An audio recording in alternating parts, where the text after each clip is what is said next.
I'm Caleb, 32, and I swear my family has made a sport out of reminding me where I stand in the pecking order. You know how some families joke about the golden child and the forgotten child? Mine isn't a joke. It's practically a tradition at this point.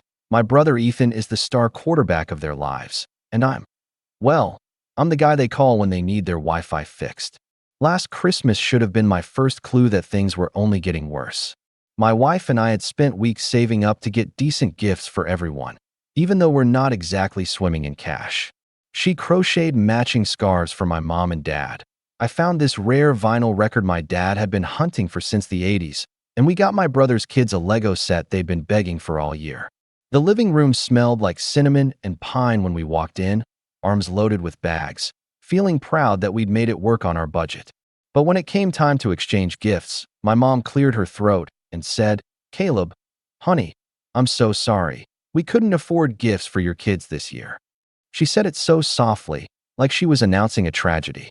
I just nodded, told my kids to sit tight, and pretended it didn't sting. I figured, okay, times are tough, maybe they really can't. Then I watched Ethan's kids tear through wrapping paper like a Christmas morning commercial. iPads, designer sneakers, personalized leather jackets with their initials stitched on the back. The whole living room was a mountain of boxes, and Ethan was sitting in the middle like Santa Claus, grinning and taking credit for half of them even though I knew Mom and Dad had pitched in. I sat there with this weird smile plastered on my face, my stomach twisting into knots. My daughter, Emma, tried to hide her disappointment, but she's 7. Subtlety isn't exactly her strong suit. She looked at me with those big watery eyes like she was asking what she'd done wrong. My son, Max, just went quiet, his little hands still clutching the wrapped book we'd gotten for Grandpa. When we got up to leave, Dad chuckled like he'd just told a joke I'd missed. "You know times are hard, son," he said, patting me on the shoulder. "Next year will be better." I bit my tongue so hard I could taste blood. Because here's the thing, I know exactly how hard times are for them. Dad just got a bonus at work. Mom still posts pictures of her spa days every other week. And I'd just seen Ethan bragging on Facebook about the custom grill he installed on his new truck, the one Dad co-signed the loan for. I drove home that night in silence. My wife didn't even turn on the radio, just reached over and squeezed my hand once. The kids fell asleep in the back, their little heads leaning against each other. I felt something cold settle in my chest, heavier than anger. It was this hollow, numb feeling, like something inside me had finally clicked into place. That night, I stayed up late scrolling through old family photos, wondering when exactly I stopped being their priority. Was it when I chose a trade school instead of college like Ethan? Was it because I work as a mechanic instead of an engineer? Or maybe it's just because I don't make them look good at family parties. The next morning, I woke up to a string of texts in the family group chat. Pictures of Ethan's kids showing off their new gifts, Mom gushing over how blessed she felt, Dad making jokes about Santa's little helpers. No one mentioned my kids. Not one word. I stared at the screen for a long time, thumb hovering over the keyboard. I could have let it go, but something inside me was done playing along. I wasn't going to just swallow this one like every other year. And that's when I got the idea, a little spark at first, but the longer I thought about it, the more it turned into a plan. The week after Christmas was always when we'd have the casual family brunch, which in my family means everyone gathers at Mom and Dad's house, complains about the weather, and pretends nothing awkward happened at Christmas. Normally I'd beg off, but my wife suggested we go. "Maybe it'll clear the air," she said gently, though the look in her eyes told me she didn't believe it either. So we went. I pulled up to my parents' driveway and noticed Ethan's brand new truck parked proudly out front, the one with the custom grille and rims that probably cost more than my car is worth. He was standing outside, holding a beer, like he was waiting to show it off. "Check it out, little bro," he said as soon as I stepped out of the car. He tapped the side mirror. "Dad helped me upgrade the suspension too. Rides like a dream. You should think about trading up." I nodded, tight-lipped, trying not to think about the fact that I'd been patching up my old hatchback just to keep it running. Inside, Mom was already setting the table, humming cheerfully, like she hadn't just told my kids Santa skipped them this year. During brunch, the conversation kept circling back to Ethan, his promotion, his truck, the private school he was thinking of enrolling his kids in. Mom was practically glowing, asking questions, bragging like she was the one who'd gotten promoted. When my wife mentioned very casually, that Max had gotten an award at school for perfect attendance. Mom smiled politely and then immediately pivoted back to Ethan's kids. That's nice, dear. Oh, Ethan, did you tell everyone about Sophie's piano recital? It was like my kids were invisible. I caught Emma tracing little circles on the tablecloth with her finger, her face blank. Then came the part that still makes my jaw clench when I think about it. Mom stood up halfway through dessert and clinked her glass for attention. Since we're all together, she said sweetly, we wanted to let everyone know we've decided to start a family fund. I frowned. Eh, what? Dad smiled like he was announcing a charity drive. A family fund. Everyone chips in a little each month so we can help each other out when times are tough. Emergencies, kids' birthdays, vacations, keep things fair. My stomach dropped. Fair. I repeated slowly. Yes, Mom said, looking right at me. We know you've been struggling a bit this year, Caleb, and we want to make sure we can all support each other. For a second, I almost felt touched, until Ethan spoke up. Yeah, and it'll help cover things like when the kids need new tablets for school or, when someone wants to throw a big birthday party. I blinked. Hold on. Are we talking about a slush fund for your kids' iPads? Mom's face went tight. Don't be dramatic. Everyone will benefit. Really? Because last week my kids didn't even get a pair of socks, but your grandkids got designer jackets. I wasn't yelling, but my voice was sharper than I intended. The room went quiet for a beat, then Dad chuckled like I'd told a joke. You know we had to cut back this year, son. Cut back on what? I shot back. Your vacation? Your truck upgrades. Ethan raised his hands, smirking. Hey, don't take it out on me just because I'm doing well. That was the moment I realized there wasn't going to be any clearing the air. They didn't see what they were doing, or worse, they did, and they didn't care. I dropped it for the kids' sake. But when we got home, I sat in the garage for half an hour before going inside. My wife eventually came out and sat next to me on the cold step. You okay? She asked softly. No, I admitted. But I think I know what I need to do. Over the next few weeks, the group chat blew up with updates about Ethan's life. Pictures of the kids at ski lessons. Mom asking everyone to chip in for Sophie's dance recital costume. A reminder about the family fund with a suggested contribution amount that was laughably high considering our budget. I didn't respond at first, but one night Mom called me directly. Caleb, honey, did you see the message about the family fund?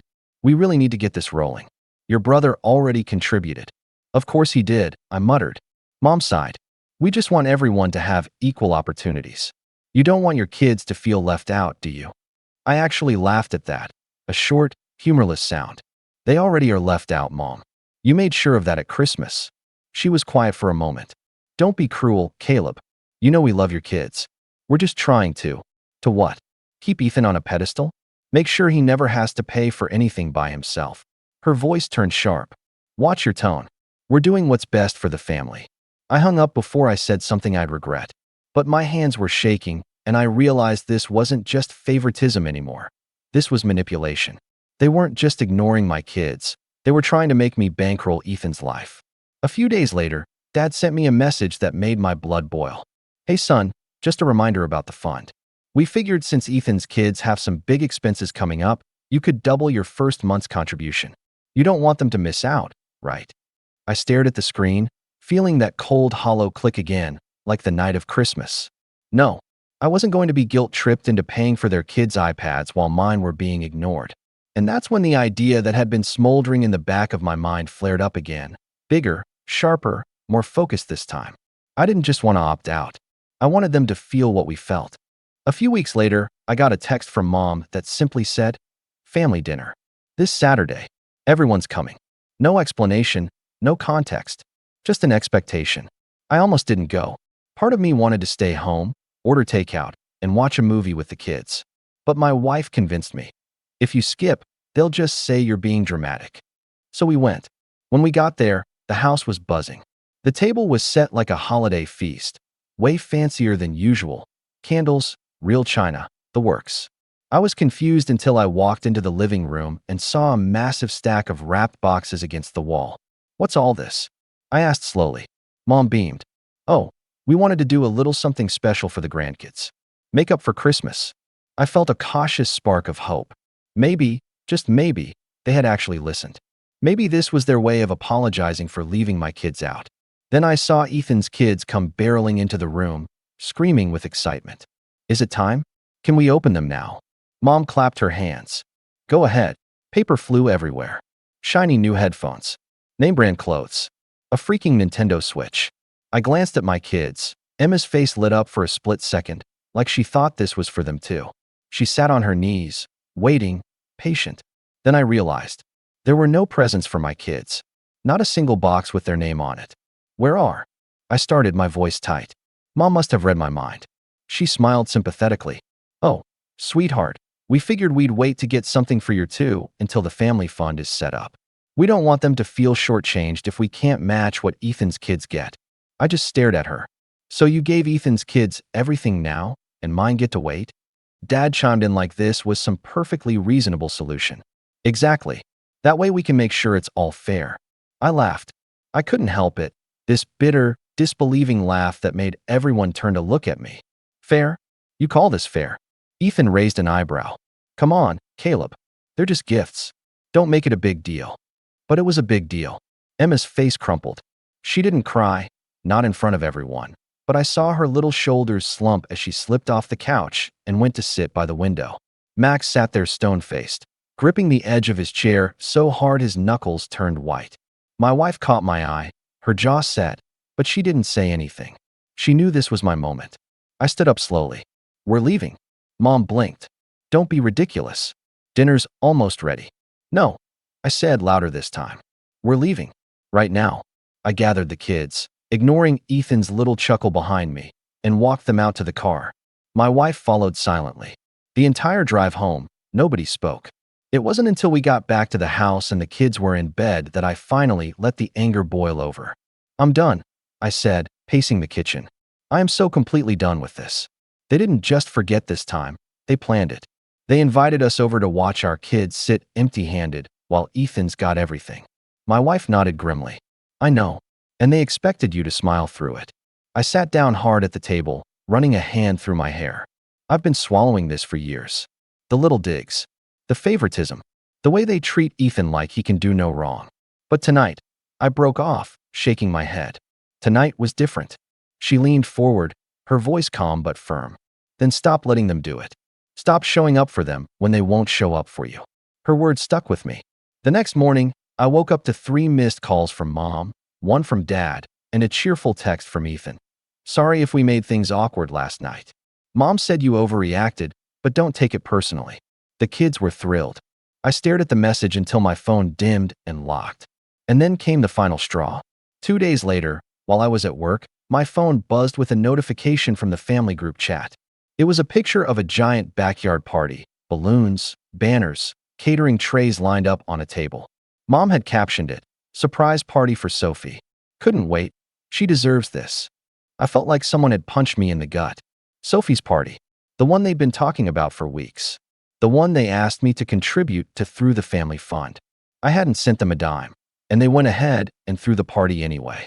And they hadn't even told us about it. I scrolled through the photos, my chest tightening. There were pictures of Ethan's kids opening more gifts, Mom and Dad grinning, relatives I hadn't seen in months laughing in the background. There wasn't a single empty chair at that party, except for the ones where my family should have been sitting. That night, Emma climbed into my lap and asked, "Daddy, why don't we go to the fun parties anymore?" I didn't have an answer for her. Something inside me hardened. This wasn't just favoritism anymore. This was exclusion. Deliberate. Calculated. And I realized something. They weren't going to change. Not on their own.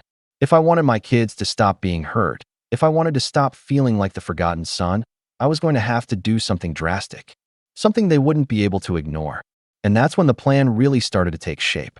The week after Sophie's party, the house felt heavier. It wasn't just me. The kids were quieter too. Emma stopped asking when we'd see Grandma and Grandpa again. Max kept to himself, reading in his room, barely coming out except for meals. My wife and I exchanged these loaded looks, the kind where no words are needed because we both knew something had shifted permanently. I went through the motions at work, but even my coworkers noticed something was off. "You good, man?" my buddy Drew asked as we were closing up the shop one night. I shrugged, muttered something about family stuff, and left before he could press further. The worst part was the group chat. Every day, without fail, a new message popped up. Photos from Ethan's housewarming. Clips of the kids playing with their new Switch. Mom asking everyone for input on the family vacation they were planning for spring. A vacation I clearly wasn't invited to.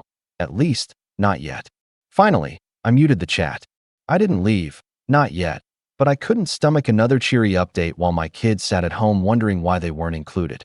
One night, I sat in the garage again, staring at the tools hanging on the wall, the faint smell of oil and grease grounding me. My wife came out and leaned against the doorframe. "You can't keep doing this to yourself," she said softly. "I know." My voice sounded flat. "But if I stop showing up completely, it's just going to give them more ammo. See? Caleb's being difficult again. Caleb doesn't want to be part of the family." She walked over, sat next to me, and put a hand on my knee. "You don't owe them your peace of mind just to avoid their gossip." Her words hit me like a hammer. I realized I had been performing, showing up to family events, smiling through gritted teeth, pretending everything was fine, just so I wouldn't be labeled the problem. And for what? It didn't stop them from excluding my kids. It didn't stop them from asking for money. It didn't stop them from throwing a party behind our backs and posting about it like it was some big win. Something had to change. So I started small. I stopped volunteering to host. I stopped rearranging my work schedule to make their events. I started putting my kids' activities first, even if it meant missing a Sunday dinner. At first, Mom noticed. She called me one evening, her voice sharp. "Caleb, we didn't see you at brunch today. Is everything okay?" "Yeah," I said evenly. "Max had a science fair project due. We stayed home to finish it." She'd scared. "Well, you could have come after." "We didn't want to," I said, cutting her off. There was a pause on the other end of the line, then a chilly, "I see." After that, I heard from her less and less. But pulling away didn't magically make the hurt go away. If anything, it made it worse, because now I had space to actually feel it. One night after the kids were asleep, I sat at the kitchen table scrolling through old photos on my phone. There was one from 3 years ago, my dad holding Max at his 5th birthday party, both of them grinning, frosting smeared on Max's cheeks. Back then, we were all still close. Back then, I still believed that my parents loved my kids the same as Ethan's. I put the phone down and just sat there, staring at nothing.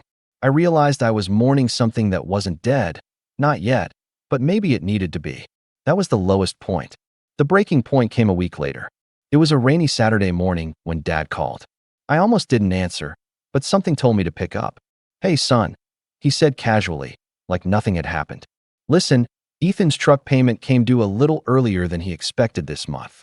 We were thinking this would be a good chance for the family fund to kick in." I went very still. "There is no family fund, Dad. At least, not one I've agreed to." He sighed like I was being difficult. "Caleb, don't make this harder than it needs to be. It's just one payment. You can afford it." I actually laughed. "You're asking me, the guy whose kids got nothing for Christmas, to pay for Ethan's truck? You know he's got a lot on his plate right now," Dad said irritably. "He can't do it all himself." My hand tightened on the phone. "Neither can I. But you don't seem to care about that." "Watch your tone," he snapped. I hung up without saying goodbye. I sat there in silence for a long time after that call, my heart pounding. That was when something inside me clicked for the last time. This wasn't about peace anymore. This wasn't about trying to keep the family together. This was about respect, and I wasn't going to get any until I stopped asking for it and started taking it. That night, while the kids were watching a movie, I opened my laptop and started going through my files, bank statements, tax returns, property records. I wasn't sure exactly what I was looking for yet, but I knew I needed to get my ducks in a row. Because when I finally made my move, I wanted it to be impossible for them to ignore. Once I made the decision to stop begging for respect, it was like someone flipped a switch. I woke up the next morning with this strange clarity, like I'd finally put down a weight I'd been carrying for years. The first thing I did was take a hard look at our finances. I stayed up late that night with my laptop, going through everything line by line. For the first time, I wasn't just trying to survive, I was thinking strategically. If my family was going to keep treating us like second-class citizens, then I was going to make sure we were strong enough to never need them again. I cut out anything that wasn't essential. Old subscriptions, impulse purchases, gone. I called up a buddy who'd been asking me to help him on the side with car restorations, and I said yes. Weekends that used to be spent at family events were now spent in the shop, hands deep in engine grease, But for the first time, I didn't mind. Every extra dollar we made went straight into savings. My wife noticed the change first. "You seem lighter," she said one night as we sat on the couch together. "I am," I admitted. "It's like I finally stopped playing their game." The side work started paying off faster than I expected. Within a few months, we'd saved enough to pay off the last bit of debt we'd been carrying since Emma was born. For the first time in years, we had breathing room. And that breathing room gave me ideas. One of the guys I worked with mentioned that a small commercial garage across town was looking for a new owner. It wasn't fancy, but it had good bones, 3 bays, a waiting area, and a loyal customer base. The owner was retiring and wanted to sell it cheap. At first, I hesitated. Buying a business felt huge, risky, but my wife was the one who pushed me. "You've been running half this shop for years," she said. "Why not run your own?" So we did. I scraped together every bit of savings we had, got a small loan, and signed the papers. Just like that, we were business owners. The first few months were hard. Long days, longer nights. But it was ours. I poured everything into that shop. New tools, fresh paint on the walls, a logo that Emma helped design. Max set up a little corner with free coffee and coloring books for customers' kids. Word spread quickly. People liked that we were local, family-run, and honest. Within 6 months, business was booming. I hired 2 extra guys to help with the workload and even managed to give myself a modest salary bump. And with every passing week, I felt myself standing a little taller. It wasn't just about the money, though that definitely helped. It was about control. For the first time, I wasn't dependent on anyone else's schedule, anyone else's approval. Meanwhile, my parents were still sending the occasional text about family updates, but I noticed the tone had shifted. There was less bragging, more fishing. "How's the shop doing?" Dad would ask. "Business good." I kept my answers short. "Good," I'd reply. Nothing more. The less I gave them, the more curious they seemed to get. Then came the moment that made me realize just how much things had changed. One Friday night, we were closing up the shop when a customer came in last minute with a car that needed urgent repairs. I stayed late to finish it myself, and when the man came back to pick it up, he handed me cash and said, "You just saved my weekend, man. Keep the change." It was a $100 tip. I drove home that night with grease still on my hands, grinning like an idiot. My wife met me at the door, and when I showed her the cash, she laughed and hugged me so hard I almost dropped it. It hit me then. We weren't just surviving anymore. We were winning. The kids noticed too. Emma started talking about saving up for a keyboard so she could take piano lessons. Max asked if we could build a treehouse in the backyard. Little things, but they felt like proof that we were finally moving forward. And every time I saw their smiles, I felt my resolve harden. Because while we were building something real, my parents and Ethan were still playing their game. They still sent out invites to events we'd love for you to attend, always with a price tag attached. Contribute to the fund, bring a dish, help clean up. I ignored most of them. Then one afternoon, Mom called. I almost didn't answer, but curiosity got the better of me. "Caleb," she said, her tone overly bright. "We're planning a big family dinner next month. Your dad and I would really love for you to come. It's been too long." I said noncommittally. "And," she added, lowering her voice, "Ethan mentioned you've been doing well with the business. We're so proud of you." There it was. The fishing. "Thanks," I said evenly. "Well," she continued, "we were thinking it might be nice to do a little fundraiser for the family fund while everyone's together. You know, since things are going so well for you, maybe you could help set the tone with a generous contribution." I actually smiled. Because in that moment, I realized something. They still thought I was the same Caleb who would quietly open his wallet just to keep the peace. But I wasn't that guy anymore. I had leverage now. Money. Independence. A business that was growing every day. And a plan forming in the back of my mind, sharper and more detailed with every interaction. If they wanted to put me on display at their little dinner, fine. I'd give them something to talk about. The call with Mom stuck in my head for days. Not because of what she said, but because of how she said it. Like she was inviting me to play a part in some family performance. I knew then that I wasn't just going to decline their generous contribution request. I was going to use that dinner as the stage for something bigger. So I started preparing. The first thing I did was sit down with my wife and tell her everything I was thinking. We were sitting at the kitchen table, a pile of bills pushed to the side, the kids in bed upstairs. "I think they're expecting me to come to this dinner and hand them money," I said. She raised an eyebrow. And what are you going to do? I smiled. The first real, unforced smile I'd had in weeks. Not what they think. She leaned back, crossing her arms. Okay, tell me. So I did. I told her how I'd been keeping receipts, literal and metaphorical, of everything they'd done.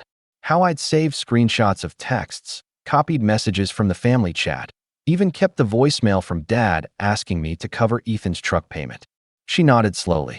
And what are you going to do with all of it? I don't know yet, I admitted. But I know one thing. I'm not walking into that dinner as the same Caleb they think they can guilt into paying. I want them to see exactly what they've done, and I want them to feel it. From that night on, I got serious about gathering everything I might need.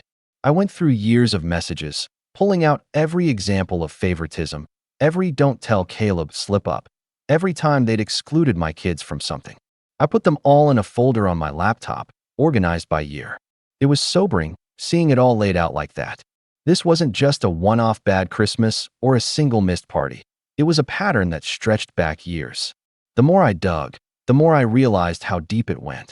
There was one message thread from 2 years ago where Mom and Dad had been planning a surprise vacation for Ethan's kids, and in the middle of it, Mom texted, "Don't invite Caleb's family this time.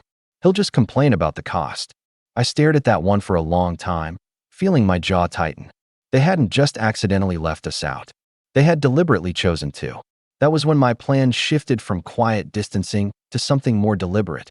If they wanted to make this dinner into a stage, I was going to turn it into a stage too, but for the truth. At the same time, the shop kept growing. Word of mouth was spreading like wildfire, and one afternoon a customer came in who changed everything. His name was Mr. Lawson, an older guy with a classic car that needed serious work. We got to talking while I worked on it, and it turned out he owned 3 commercial properties around town, including the strip where my shop was located. "You're the new owner, aren't you?" he said with a smile. "Yeah," I said, wiping my hands. "Been here about 6 months." He nodded approvingly. "You're doing good work. You ever think about expanding?" I blinked. "Honestly, every day, but I figured that's a few years off." He chuckled. "Well, keep doing what you're doing. When the unit next to you opens up, I'll give you first crack at it. Better to have a good tenant expand than gamble on someone new." I thanked him, but inside I was buzzing. Expansion. More space. More bays. More income. And just like that, I had another card to play. Because if there was one thing I knew about my family, it was that they cared about appearances. And showing up to that dinner as the successful business owner who was already talking about expansion, that was going to hit differently. In the meantime, I made sure every part of my life was tight. Finances in order. Business records spotless. Personal savings at an all-time high. If they were going to try to paint me as the struggling son who needed their guidance, they weren't going to have a leg to stand on. Then, about a week before the dinner, I got a message from Ethan. "Hey man, just a heads up, Mom's planning to make a big announcement at the dinner. She wants everyone there. Don't bail this time." I stared at that message for a long time, my mind already racing. A big announcement. I had a sinking feeling I knew what it was. Probably something about the family fund, maybe even putting me on the spot in front of everyone. Perfect. I replied with a simple, "We'll be there." But inside, something had settled into place. This was it.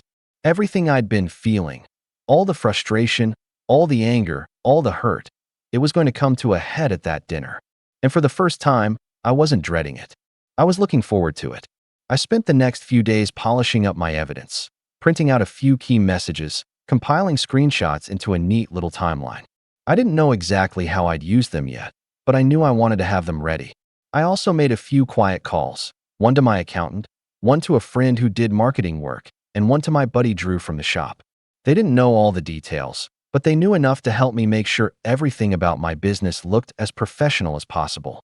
By the time the night of the dinner rolled around, I felt something I hadn't felt in years walking into my parents' house. Confidence. No more quiet smiles. No more forced laughs. This time, I was going in on my terms. And when I saw Ethan's smug grin from across the room and heard Mom call out, "There's my boy.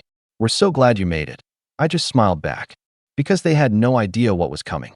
The night of the dinner, we got to my parents' house right on time, which was a first. Usually we'd be the ones rushing in last minute, apologizing, trying to squeeze in between conversations that had already started without us. Not tonight. Tonight, I walked in tall, holding the door open for my wife and kids. Emma clutched the drawing she'd made for Grandma. Max carried the loaf of fresh bread we'd brought from a local bakery.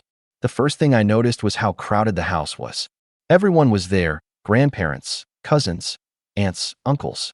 Ethan stood near the kitchen with a beer in hand, grinning like he'd been waiting for me. "Caleb," Mom said brightly, coming forward to hug me. "So glad you could make it. And you brought bread."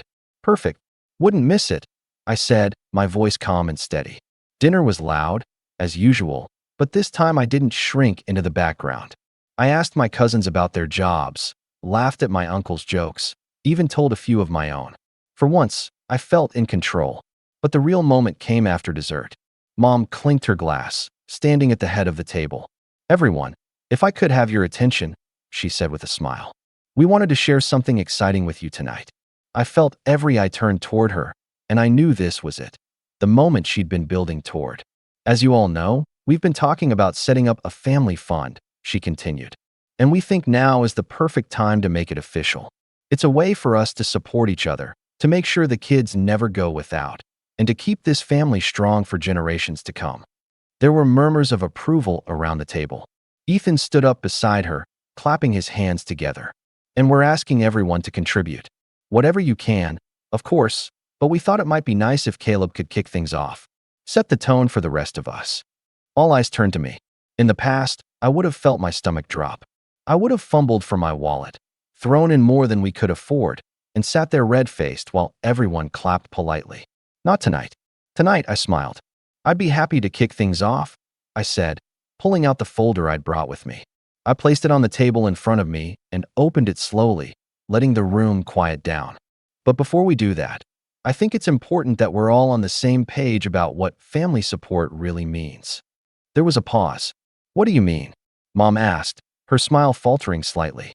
I took out the first page, a printout of the text from 2 years ago, the one where she told Dad not to invite us on the vacation because I'd complain about the cost.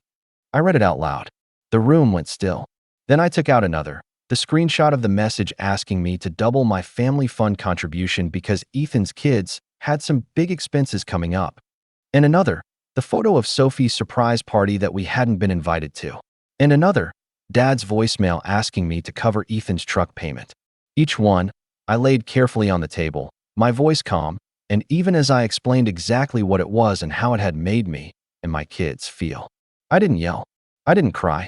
I just told the truth. By the time I was done, the table was silent. Ethan's smirk had vanished. Mom looked like she'd been slapped. Dad's jaw was tight, his face red. "So," I said finally, leaning back in my chair, "before we talk about contributions, I want to make sure everyone understands why we won't be participating." I let the words hang there. "We've been excluded from birthdays, vacations, even Christmas," I continued. "And every time, we smiled and said nothing, because we didn't want to rock the boat. But that stops tonight. I'm done teaching my kids that being quiet is the same as being respected." I saw my wife's hand slide into mine under the table, a small squeeze of solidarity. "You want to build a family fund?" I said, looking straight at my parents. "Great, but you're going to have to do it without us. We're not interested in paying for other people's parties while our kids sit at home wondering why they weren't invited." For a long moment, nobody said anything. Then Ethan scoffed. "Wow, Caleb, really dramatic. You could have just said no." I turned to look at him, still calm. "I did say no. Repeatedly. You just didn't like hearing it."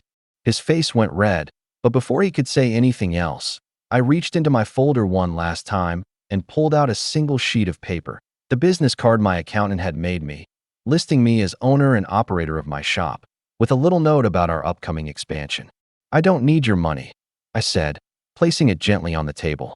"I don't need your fund. I don't need anything from you except distance." And then I stood up. "We're leaving," I said quietly. I didn't slam the chair back. I didn't storm out. I just gathered my kids, who were watching wide-eyed but strangely calm, and walked them to the door. But before I left, I turned back one last time. "You wanted me to set the tone tonight," I said. "Consider it set." And with that, I walked out, leaving the table, the papers, and the stunned silence behind me. The drive home was silent at first, but not the heavy kind of silence we'd been carrying for months. This was lighter, almost peaceful. Emma broke it first. "Daddy, She asked softly from the back seat. Yeah, kiddo. She smiled a little. You didn't yell. I glanced at her in the rearview mirror. Nope, I said. Didn't need to. Max nodded, solemn as always. You told the truth. That hit me harder than I expected. Because he was right. And that was exactly what I'd wanted them to see. When we got home, my phone was already buzzing. 10 missed calls, 3 voicemails, and more texts than I could count. I set it face down on the counter and left it there. The next morning, it started again. Mom called first. Caleb, she said the second I answered, her voice tight. I can't believe you embarrassed us like that last night. I didn't embarrass you, I said calmly. I just told the truth. You didn't have to do it in front of everyone, she snapped. Yes, I said quietly. I did. Because if I'd said it privately, you'd have brushed it off like you always do. This way, nobody gets to pretend it didn't happen. She was silent for a long moment.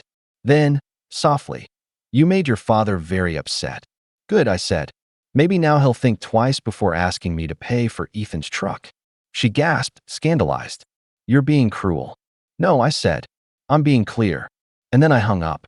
Over the next few days, the fallout rippled through the family.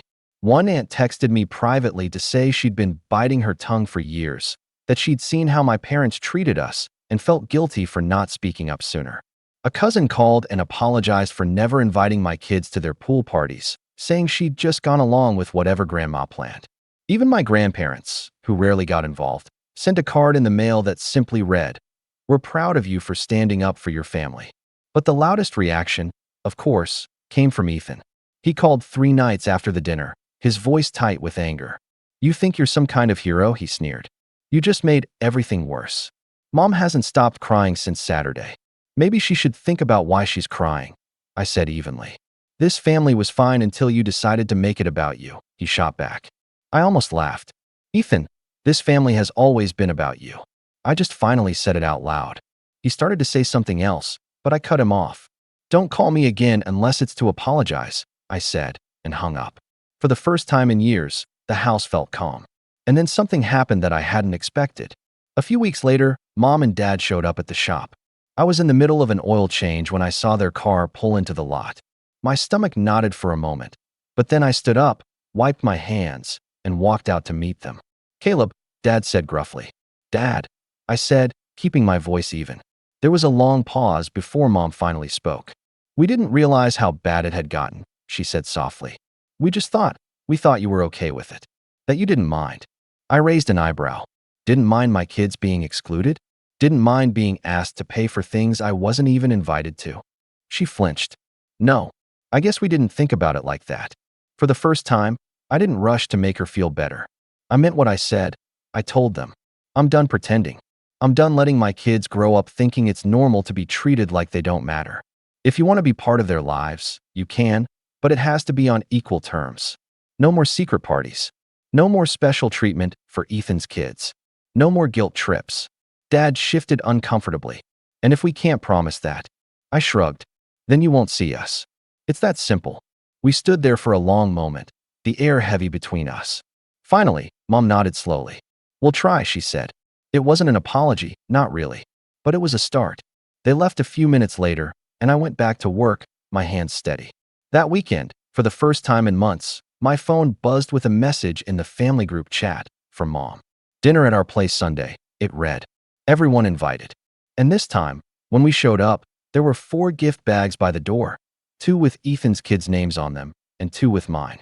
Emma's face lit up when she saw hers, and I felt something in my chest unclench. It wasn't perfect. It might never be perfect, but it was different.